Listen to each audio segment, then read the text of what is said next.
संचार साथी फैसिलिटी जो है वो ऐप और पोर्टल दोनों पे अवेलेबल है।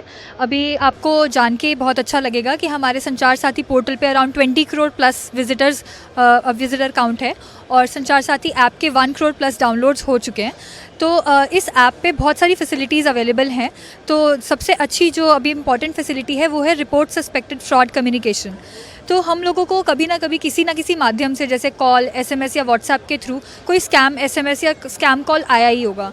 हम लोग अवेयर थे बट कभी कभी हम लोग तो बच गए उस स्कैम से, बट फ्रॉडस्टर्स का अल्टीमेट ऑब्जेक्टिव था हमसे पैसे लेना। तो ऐसे नंबर्स को अगर हम संचार साथी पे चक्षु फैसिलिटी पे रिपोर्ट करते हैं तो इन नंबर्स को रियल टाइम पे हम डिजिटल इंटेलिजेंस यूनिट में बैकएंड पे एनालाइज करते हैं और इन नंबर्स को एनालिसिस के बेसिस पे हम इनको 3 कैटेगरीज में डिवाइड करते हैं बेस्ड ऑन कि ये कितनी बार अलग अलग लोगों से रिपोर्ट हुए हैं, कहाँ कहाँ पे रिपोर्ट हुए हैं।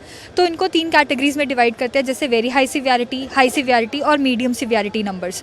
तो वेरी हाई और हाई सिवियरिटी और ये तीनों कैटेगरीज के नंबर्स को हम रियल टाइम में बैंक्स और यूपीआई सर्विस प्रोवाइडर्स के साथ शेयर करते हैं ताकि वो इनके ट्रांजैक्शंस को कोई नॉर्मल सिटीजन अगर करने लगेगा तो उसको डिक्लाइन कर दें।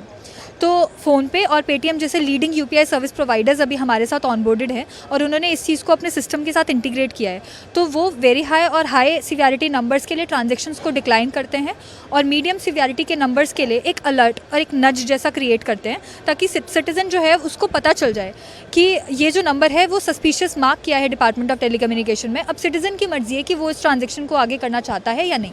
तो हमारे साथ फ़ोनपे से भी हैं यहाँ पे, तो आप एक बार मतलब ये आपको लाइव डेमो करके दिखा सकते हैं कि कैसे वो मैसेज आता है फ़ोनपे पे कि DOT has mark this number as suspicious. हाँ, जैसे ही इस नंबर पे हम पेमेंट करने का ट्राई करेंगे तो हम पे करेंगे तो एक मैसेज आ जाएगा कि PhonePe protect activated, that department of telecommunication has mark this number as suspicious and therefore the transaction has been declined. तो यूज़र अभी ट्रांजैक्शन कर ही नहीं पाएगा। तो इसके बेसिस पे सिर्फ ट्रांजैक्शंस डिक्लाइन, अभी तक लास्ट 3 महीनों में 48 लाख प्लस ट्रांजैक्शंस को डिक्लाइन किया जा चुका है और मोर देन 200 करोड़ का अमाउंट को सेव किया जा चुका है। बाकी मीडियम सिवियरिटी में जो नंबर्स होते हैं उसके लिए हम जैसे ही हम पे करने का कोशिश करेंगे तो एक अलर्ट आ जाएगा।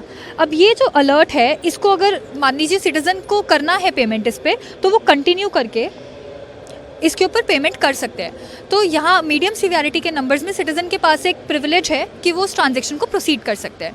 तो ये इस इनिशिएटिव का नाम है फाइनेंशियल फ्रॉड रिस्क इंडिकेटर, जिसमें सारे बैंक्स और UPI service providers real time में एक्शन लेंगे। ये 22 मई 2025 को हम लोग डिपार्टमेंट ऑफ टेलीकम्युनिकेशन ने लॉन्च किया था। ओके, तो इसमें अभी तक 48 लाख प्लस ट्रांजेक्शन्स को डिक्लाइन किया जा चुका है, 31 लाख प्लस बैंक अकाउंट्स को फ्रीज किया जा चुका है या उन पर क्रेडिट डेबिट रिस्ट्रिक्शंस लगाई जा चुकी है और मोर देन 200 करोड़ का अमाउंट जो है वो सेव किया जा चुका है, प्रिवेंट किया जा चुका है।